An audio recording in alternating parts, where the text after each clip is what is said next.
Olá, bom dia! Está começando mais um Século News, edição especial. E essa semana a gente vai falar sobre um projeto lançado no Vaticano para proteger a floresta amazônica. A Comissão de Justiça e Paz do Vaticano está preocupada com o desmatamento da floresta, que é considerada o pulmão do planeta. Tem também uma reportagem sobre um aplicativo para tablet e smartphone para esse período de quaresma. E ainda uma entrevista com moradores de rua da Itália que estão usando os banheiros públicos instalados lá na Praça São Pedro.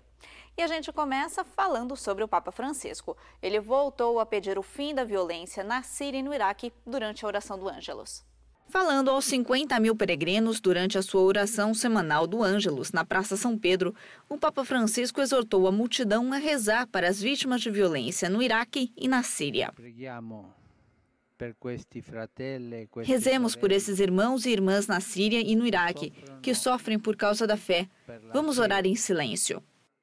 Aparentando estar preocupado, o Papa Francisco disse que é necessário apoiar os cristãos perseguidos no Oriente Médio, com mensagens persistentes de incentivo.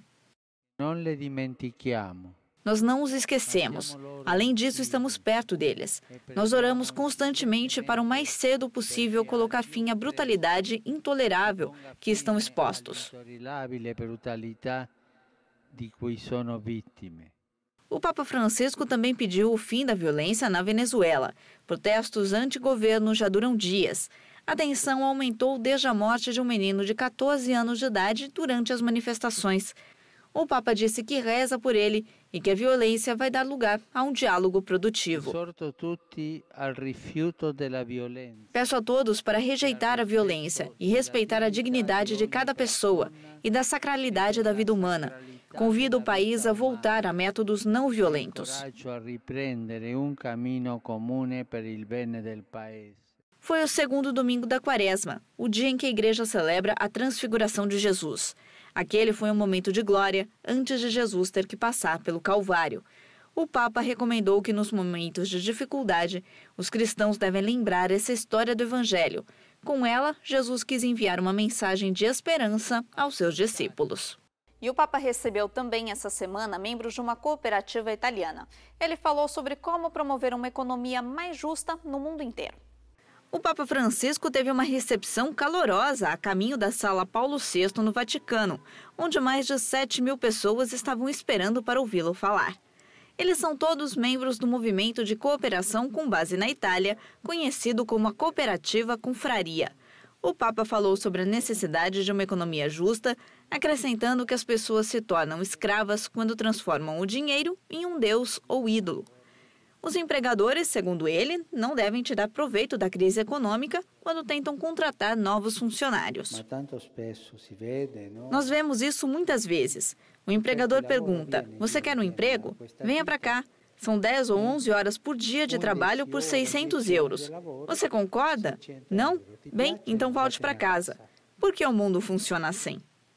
A necessidade de solidariedade e cooperação é uma obrigação, acrescentou ele, especialmente à luz da alta taxa de desemprego na Itália. Olhando para o futuro, ele incentivou a multidão a procurar novos locais que promovam a inovação e economia éticas. Métodos, ajustes e instrumentos para lutar contra a cultura do descartável. É algo que nós vemos hoje. É uma cultura do descartável que é cultivada pelas potências que controlam as políticas econômicas e financeiras de um mundo globalizado. A Associação Italiana foi fundada em 1919. Ela foi reprimida pelo regime fascista, mas no fim foi restabelecida em 1945. O arcebispo-mor da Igreja Greco-Católica pediu que a guerra que acontece na Ucrânia não seja esquecida. E ele agradeceu o apoio do Papa Francisco. O arcebispo-mor da Igreja Grego-Católica Ucraniana desconhece que o país está lutando uma guerra civil. Em vez disso, ele disse que o seu sofrimento era por causa de uma invasão estrangeira. Viviamo una invasione straniera. Estamos passando por uma invasão estrangeira, uma guerra imposta de fora. Não se trata de um conflito civil, não é uma luta entre os cidadãos ucranianos. É realmente uma invasão feita após a Federação da Rússia anexar a Crimeia. Viviamo in questi ultimi mesi. Na semana passada, todos os bispos do país estiveram reunidos com o Papa Francisco. O arcebispo Moore disse que o encontro deu-lhes o conforto necessário para continuar com a missão no meio da guerra.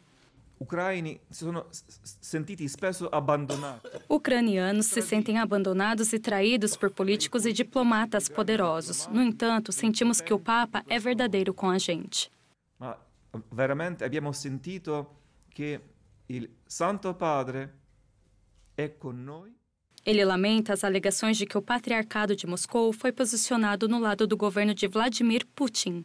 Purtroppo il patriarcato è diventato, Infelizmente, o patriarcado tornou-se uma arma poderosa na guerra da informação. Os ucranianos não são contra os russos. Vemos que nem o povo entende o que está acontecendo na Ucrânia, porque o governo russo esconde milhares de soldados que vêm para a Ucrânia nos matar. che soldati russi a migliaia vengono uccisi in Ucraina. Ele diz que o conflito não pode ser resolvido com armas. No entanto, acrescentou que encontrar uma solução é complicado e que o mais importante é que o conflito na Ucrânia não se torne uma outra guerra esquecida. A indiferença mata. Peço-lhe para não ser indiferente, porque o que acontece na Ucrânia não é uma crise ucraniana. Não é apenas um conflito local. Non è un conflitto locale. O conflito começou há um ano e já deixou 6.000 mortos e mais de 12.000 feridos. De acordo com as estimativas da ONU, o conflito já produziu mais de 1 milhão de refugiados. Vamos falar de homilia agora? O Vaticano se mostrou preocupado com a mensagem que os fiéis recebem durante a missa e, por isso, tem dado orientações para a construção da homilia dos padres. O que é exatamente uma boa homilia? O que é preciso para uma mensagem chamar a atenção? Pedimos a opinião das pessoas em volta da Praça São Pedro. Tem que ser curto, conciso, direto ao ponto. Eu acho que ele deve falar ao coração, à sua alma. Deve ser curto, acho que no máximo 10 minutos é aceitável. Para melhor ou pior, as pessoas costumam julgar a missa pela qualidade da homilia. Agora, o Vaticano também está pensando. Ele emitiu um documento para dar aos sacerdotes e seminaristas algumas dicas sobre a preparação para as homilias. Ele não deve ser um curso de catecismo, mas sim uma maneira de explicar a doutrina da Igreja por meio do Evangelho. Eu acho que as pessoas devem realmente se relacionar com as imagens e as histórias. Padre David Heider foi ordenado há 9 meses. Para ele, a chave para um bom sermão é a preparação e reflexão. O sacerdote deve entender o significado das leituras e transmitir para as pessoas de forma compreensível. Papa Francisco tem uma linha interessante em Evangelii Gaudium, onde lembra os sacerdotes que dizem: "Eu vou contar com o Espírito Santo e deixar que ele me guie." Para ele, esses padres não são espirituais e sim irresponsáveis. O documento do Vaticano inclui também uma exortação apostólica do Papa Francisco no Evangelii Gaudium, onde diz que as homilias devem ser breves e que haja uma combinação equilibrada de teologia e praticidade. Se um padre está usando uma linguagem que é muito familiar para ele a partir de seus estudos e que seria compreendido por outros padres e seminaristas, provavelmente não está usando uma linguagem que as pessoas precisam ouvir. Ele tem que simplificar sua linguagem. O documento também inclui dicas sobre homilias para casamentos e funerais e também festas cristãs. Talvez o melhor exemplo é o Papa Francisco, cujas homilias são caracterizadas por acertar o alvo, sendo prático, divertido e desafiador. A seguir, vamos falar da Amazônia. Foi lançado um projeto no Vaticano para ajudar na conservação da floresta. Até já!